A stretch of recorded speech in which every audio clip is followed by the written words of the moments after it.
Hello friends, welcome to my channel. ಇನ್ನು ಯಾರ್ಯಾರು ನನ್ನ ಚಾನಲ್ ನೋಡಿಲ್ವೋ ದಯವಿಟ್ಟು ನೋಡಿ, ಸಬ್ಸ್ಕ್ರೈಬ್ ಮಾಡಿ, ಲೈಕ್ ಮಾಡಿ, ಮತ್ತು ವಿಡಿಯೋ ಬಗ್ಗೆ ಏನು ಅನಿಸುತ್ತೆ ದಯವಿಟ್ಟು ಕಮೆಂಟ್ ಮಾಡೋದನ್ನು ಮಾತ್ರ ಮರಿಬೇಡಿ ಫ್ರೆಂಡ್ಸ್, ಓಕೆನಾ. ಸೊ ಇವತ್ತೊಂದು ಸಿಂಪಲ್ ರೆಸಿಪಿ, ಟಿಫನ್ ಬಾಕ್ಸ್ಗೆ, ಲಂಚ್ ಬಾಕ್ಸ್ ಮಕ್ಕಳಿಗೆ ಏನು ಮಾಡಪ್ಪ ಅದು ಅಂತ ಹೆಂಗಸರಿಗೆ ದೊಡ್ಡ ಟೆನ್ಷನ್ ಆಗೋಗಿರುತ್ತೆ. ಸೊ ಇದೊಂದು ಸಿಂಪಲ್ಲಾಗಿ ಲಂಚ್ ಬಾಕ್ಸ್ ರೆಸಿಪಿ. ಮೊಟ್ಟೆ ಅನ್ನ ಒಂದೊಂದು ಒಬ್ಬೊಬ್ಬರು ಒಂದೊಂದು ಥರ ಮಾಡಿ ತಿಂದಿರ್ತಿರಲ್ಲ. ಇವತ್ತು ಬರೀ ಎಲೆಕೋಸು ಹಾಕಿ ಯಾವ ರೀತಿ ಮಾಡೋದಂತ ಸಿಂಪಲ್ಲಾಗಿ ತೋರಿಸ್ತೀನಿ, ಬನ್ನಿ ನೋಡೋಣ. ಮೊದಲು ಒಂದು ಬಾಣಲಿ ತಗೊಂಡು ಅದಕ್ಕೊಂದು 4-5 ಸ್ಪೂನ್ ಎಣ್ಣೆ ಹಾಕಬೇಕು. ಯಾಕಂದರೆ ಎಲೆಕೋಸು ಎಣ್ಣೆಯಲ್ಲಿ ಸ್ವಲ್ಪ ಸಾಫ್ಟ್ ಆಗಬೇಕು, ಅದಕ್ಕೋಸ್ಕರ. ಎಣ್ಣೆ ಬಿಸಿ ಆದಮೇಲೆ ನಾನಿಲ್ಲಿ 1 ಸ್ಪೂನ್ ಸಾಸಿವೆ, 2 ಸ್ಪೂನ್ ಉದ್ದಿನಬೇಳೆ ಹಾಕಿದ್ದೀನಿ. ಉದ್ದಿನಬೇಳೆ ಕಲರ್ ಚೇಂಜಾಗಿ ಅದು ಫ್ಲೇವರ್ ಬಿಟ್ಮೇಲೆ ಸಣ್ಣದಾಗಿ ಕಟ್ ಮಾಡಿರೋ ಈರುಳ್ಳಿ ಹಾಕಿಬೇಕು. ಈರುಳ್ಳಿ ಹಾಕಿ ಅದು ಸ್ವಲ್ಪ ಚೆನ್ನಾಗಿ ಕೆಂಪಗೆ ಬರೋವರೆಗೂ ಹುರ್ಕೋಬೇಕು ಫ್ರೆಂಡ್. ಹುರ್ಕೊಂಡಾದ್ಮೇಲೆ ಇಲ್ಲಿ ನಾವು ಸಣ್ಣದಾಗಿ ಕಟ್ ಮಾಡಿರೋ ಎಲೆಕೋಸನ್ನು ನೀರಲ್ಲಿ ಉಪ್ಪು ಹಾಕಿ ತೊಳೆದು ಇಟ್ಕೋಬೇಕು. ತೊಳೆದಿಟ್ಕೊಂಡು ಅದನ್ನು ಅರ್ಧ ಬೇಂದಿರೋ ಈರುಳ್ಳಿಗೆ ಹಾಕಿ ಚೆನ್ನಾಗಿ ಮಿಕ್ಸ್ ಮಾಡ್ಕೋಬೇಕು. ಅದು 5 ನಿಮಿಷಕ್ಕೇ ಸಾಫ್ಟ್ ಆಗುತ್ತೆ ಎಲೆಕೋಸು, ಅದು ಜಾಸ್ತಿ ಬೇಯಬೇಕಂತ ಏನಿಲ್ಲ. ಸ್ವಲ್ಪ ಅದು ಬೆಂದಮೇಲೆ ರುಚಿಗೆ ತಕ್ಕಷ್ಟು ಉಪ್ಪು ಹಾಕಿ ಅದನ್ನು ಒಂದು 5 ನಿಮಿಷ ಬಿಡಬೇಕು. ಅದು ಮೆತ್ತಗಾದ್ಮೇಲೆ 1 ಸ್ಪೂನ್ ಇಲ್ಲಿ ನಾನು 1/4 ಸ್ಪೂನ್ ಅರಿಶಿನ, 1 ಸ್ಪೂನ್ ಗರಂ ಮಸಾಲ ಮತ್ತು 1 ಸ್ಪೂನು ಖಾರ ಪುಡಿ ಹಾಕಿದ್ದೀನಿ.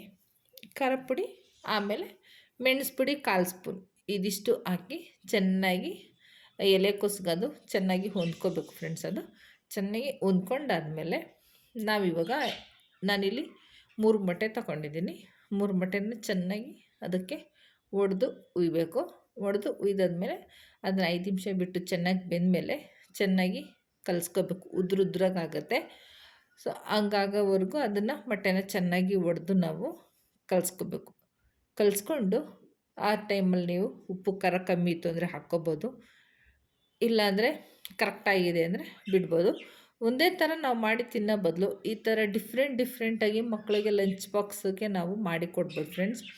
ನೋಡಿ, ಉದ್ರಾದ್ಮೇಲೆ ಕಟ್ ಮಾಡಿರೋ ಕೊತ್ತಂಬರಿ ಸೊಪ್ಪು ಹಾಕಿ ಚೆನ್ನಾಗಿ ಕಲಿಸ್ಕೊಂಡು, ಈಗ ನಾವು ಏನು ಮಾಡಿಟ್ಟಿರ್ತೀವಲ್ಲ ಬಿಸಿ ಬಿಸಿ ಅನ್ನ ಹಾಕಿ, ಈಗ ಒಂದೇ ಸತಿ ನಾವು ಬಾಣಲೆಗೆ ಕಲಸಲ್ಲ, ಮಕ್ಕಳು ಆಮೇಲೆ ತಿಂತಾರೆ ಅಂದರೆ ಅದು ಸ್ವಲ್ಪ ನಾವು ಗೊಜ್ಜು ಕಲಸಿರ್ತೀವಲ್ಲ ಅದು ಮಾಡಿರೋ ಎತ್ತಿಟ್ಕೊಂಡು ಸ್ವಲ್ಪ ಅನ್ನಕ್ಕೆ ಎಷ್ಟು ಬೇಕೋ ಅಷ್ಟು ಹಾಕಿ ನಾನಿಲ್ಲಿ ಕಲಿಸ್ತಾ ಇದ್ದೀನಿ.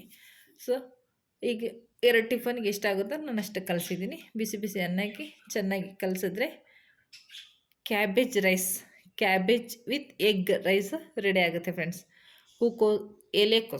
ಎಲೆಕೋಸಿನ ಅನ್ನ ಸೂಪರಾಗಿರುತ್ತೆ. ಮಕ್ಳಿಗೂ ಖುಷಿಯಾಗುತ್ತೆ ತಿನ್ನೋಕ್ಕೆ. ಒಂದೇ ಥರ ಅನ್ನ ಮಾಡಿಕೊಟ್ರೆ ಅವ್ರಿಗೂ ಬೇಜಾರಾಗುತ್ತಲ್ವ.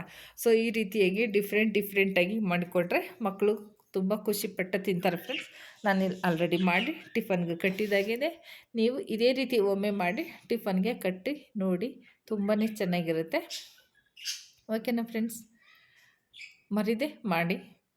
ಇದೇ ಥರ ಸಿಂಪಲ್ ರೆಸಿಪಿಗೋಸ್ಕರ ನನ್ನ ಚಾನಲ್ ಸಬ್ಸ್ಕ್ರೈಬ್ ಮಾಡಿ, ಪಕ್ಕದಲ್ಲಿ ಕಾಣೋ ಬೆಲ್ ಐಕನ್ನ ಮರಿದೆ ಡನ್ ಅಂತ ಬಾರಿಸ್ಬೇಕು. ಆವಾಗ ನಿಮಗೆ ನಾನು ಹಾಕೋ ನೋಟಿಫಿಕೇಷನ್ ಬರುತ್ತೆ.